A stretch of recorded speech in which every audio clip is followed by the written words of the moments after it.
That's better. Morning everybody, great to see you all again.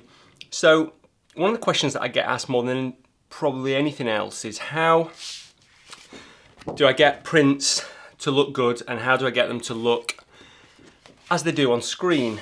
And believe it or not, a lot of that isn't to do with the printing, but it's to do with all the bits that come before printing the image. And today what I wanted to do is talk about getting an image from a camera to a print and all the colour science that goes behind it. And at the end of the video, hopefully people will be able to make a decision themselves of whether they have got the monitor set up correctly, whether they've got the camera set up correctly, whether they've got the printer set up correctly, and also do they need to invest in anything, maybe like a calibration device like this data colour device here. Okay, so first of all, let's define a colour space. So what's a colour space? So a colour space is a defined range of colours, and you often see them represented in this chromaticity map. So the larger triangle here is what our eye can see, and then the smaller triangles are the different colour spaces. So first of all, we've got sRGB, and sRGB is a colour space that you've probably heard of quite a lot. It's massively used on the web, and it is what you look at most of your images when you're surfing the web or looking on your computer at JPEG images. You'll probably be looking at them in sRGB, but it's a really narrow colour space. If we look at Adobe RGB, then you can see that it's a much broader colour space. So the colour values are spread out further and it's able to represent more greens in the image. And then we've got ProPhoto, and ProPhoto is as close as we get to our eye, basically. So it encompasses a huge number of colours, and that's what Lightroom uses, or it's similar to what Lightroom uses. So it allows you to have a huge range of colours to choose from. Now the other thing to mention is there's a common misconception in colour spaces, and that is that the sRGB colour space and the Adobe RGB colour space have different numbers of colours. Well, they don't. They both have around about 16 million colours, and it's just that the range of colours that they display is different. So the sRGB doesn't display just quite as many greens as the Adobe RGB. So it's worth remembering that, because it's not that it's got less colours, it's just not got a bigger, broader range of colours. So then what's an ICC profile? Well, an ICC profile is that colour gamut in relation to a particular device. So that might be your printer or your screen. So this is an example of a colour gamut for matte photo paper printed from a Canon P1000 printer, for example. And that's got a slightly different range of colours that it represents. Okay, so I bet your head's going now, but don't worry about it. It'll come clear as I go through the next bit. So let's go on to that now, which is just looking at the camera itself. Right, okay, let's go back to the beginning now and start with capture. So you've got your camera and you go to a scene and you want to take a photo. So there are two ways of capturing it. You can either capture it with a JPEG image or with a RAW image. If you capture it with a JPEG image, then that colour space is embedded into the image. And if you go into your camera, you can set that up. So you can set whether it's going to record it in sRGB or Adobe RGB. Now, if you want to capture more colours, a greater range of colours, then it needs to be set at Adobe RGB if you're shooting JPEG. Now, if you shoot RAW, then it doesn't really matter. So there's no colour space embedded into that image. RAW is just raw data, and then when you get into your editing application, you then interpret that into whatever colour space you want to. So obviously it's better to use RAW when you're taking a picture, because then you've got a lot more colours to work with, and you can then decide how you're going to interpret those colours and what colour space you're going to use. So then you get your images and you import them into Lightroom. The thing to remember in Lightroom is that Lightroom actually doesn't have a specific colour space that it works with. It's not like Photoshop where you have to define the colour space that you're working in Photoshop, which is good because it means you don't have to worry about it too much.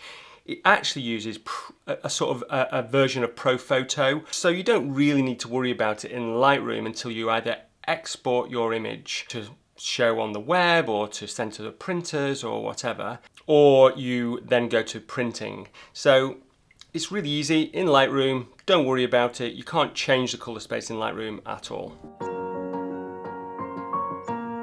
However, how you view those images when they're in Lightroom, so the monitor that you're using to view those images, does matter, because actually that then interprets the image within Lightroom and then displays it on that monitor using the ICC profile that you profiled that monitor with. So it then decides how it's going to show those colours.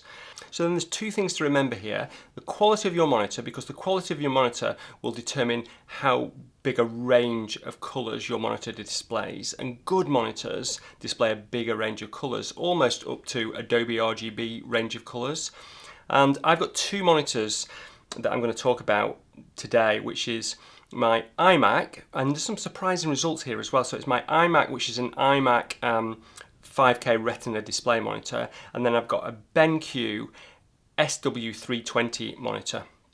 So before I go and talk about the differences between monitors and specifically those two monitors, let's just talk about how you go and calibrate your monitor, and actually, do you need to calibrate your monitor?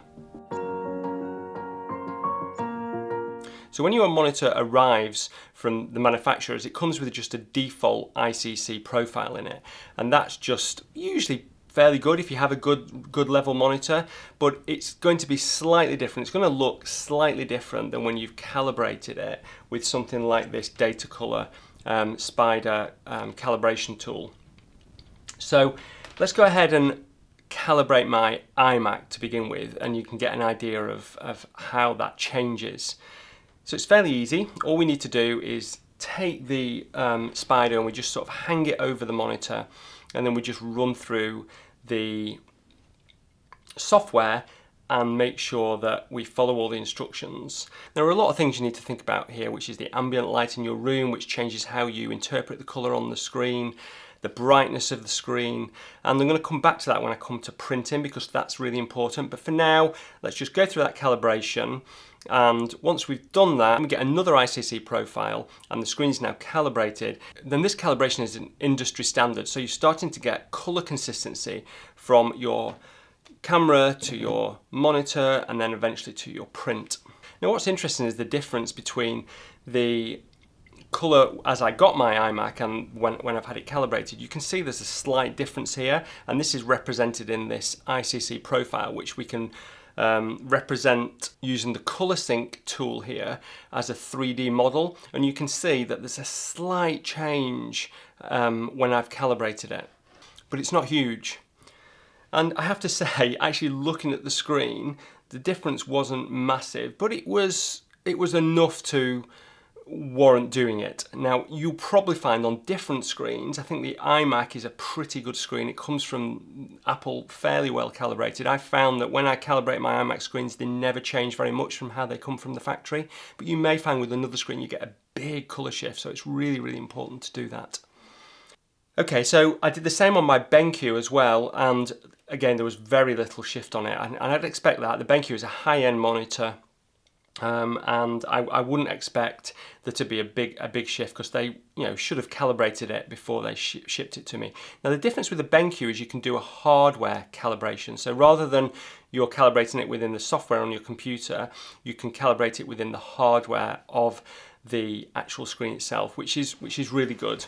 And now I've got those two screens calibrated. The interesting thing is that they look pretty identical. I mean, if we just look at them side by side, and I know it's really difficult to show that through the camera, but you can see that there's not a big change between these two screens. Now, this BenQ monitor I really like, and it's got a matte finish to it, and I quite enjoy editing my images on that matte finish. But you don't need such a high-end screen if you've got something like an iMac. It's perfectly good enough for editing photos and getting really good prints, and prints that match the screen. As you can see, the iMac colour gamut is very similar to the colour gamut on the BenQ screen as well, which is brilliant.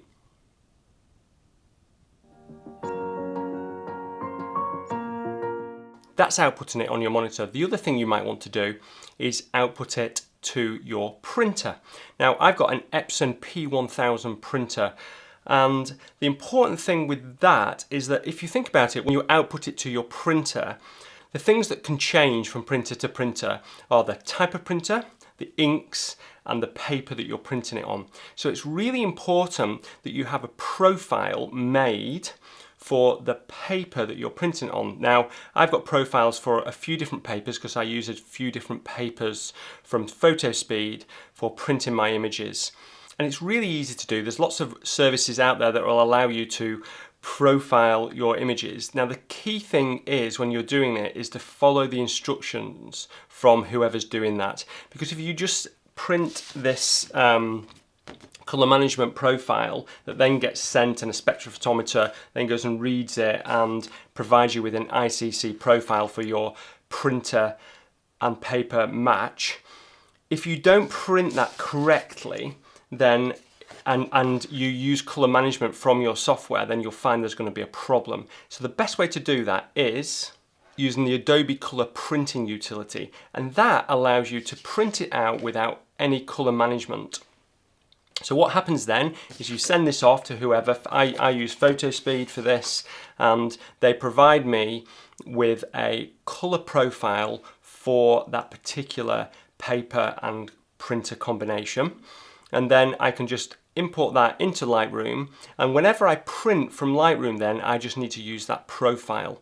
And it's as simple as that. It just works. I'm not going to go into the printing element in a lot of detail because I've done a whole video on it, but you go in, print it, make sure you choose that profile, and then you can print it out. The one thing I would say is that brightness on your monitor is key here. So one of the biggest problems when you print your photos is getting not just the colour to match, but also how dark that print is. And one of the biggest problems that people find is that the print always looks darker, and that's usually because they haven't got their monitor set to the correct brightness. So I set my monitor to 120 candela per meter squared, which is a really strange SI unit. So the other really important thing is how you view the print, because obviously if you view it in a dark room, then that's not going to look great. So you need some sort of consistency. What I've started using is a little table lamp. So it's a specially calibrated table lamp, so it's like a neutral light, and it just means that when I'm actually looking at my prints, I know that there's consistency in the way that I look at them, and I don't suddenly go and think, oh, that's dark or that's too bright or whatever. There's just a consistency to my output, which is really important. So then I go from my camera through my monitors onto my printer and viewing my prints, and I've got consistency all the way through, and I just don't waste a lot of time or money spending hours and hours just printing things and getting it wrong and then just trying again, which I'm sure you're familiar with. I've done it before, I'm sure everyone else has done it before, and hopefully this video has helped you stop doing that. Just before I finish the video, I just want to just make a little announcement about the channel, really. So I have been thinking about getting sponsorship for the channel probably for about 2 or 3 months now, and I've been speaking with a couple of companies about that. And I've now agreed a deal. So one of the deals, I may get sponsorship of another company as well. And you know, that's a big thing for me. I think it's a big thing for the channel. You know, it means that I can concentrate more on producing really good content, and you know, my time is better spent producing that content because I'm getting paid more for that content than doing other things. So I'm really pleased. I'd like to know what everyone thinks about that though as well, because if it isn't right for everybody else, then we need to change it, because the channel's not just for me, it's for everybody. You can guess who that might be with. I think a few of the channels are sponsored by that company, but as I'll explain in my first video where I am sponsored by that company, it means quite a lot to me, that company, because my own website's using them, and many other reasons which I'll explain. And there's another company as well that I've been speaking to, which I'll introduce you to should I finalise the deal with that company. And just before I go, if you like this video, give it a thumbs up. Comment below as well, what do you do in your workflow? Have you got any top tips for colour management? Because there's so many different ways of doing it. You know, let's share them below and have a little community going that'll help everybody else. And if you're not subscribed to the video, then please subscribe. I really do appreciate that. Until next Sunday, bye.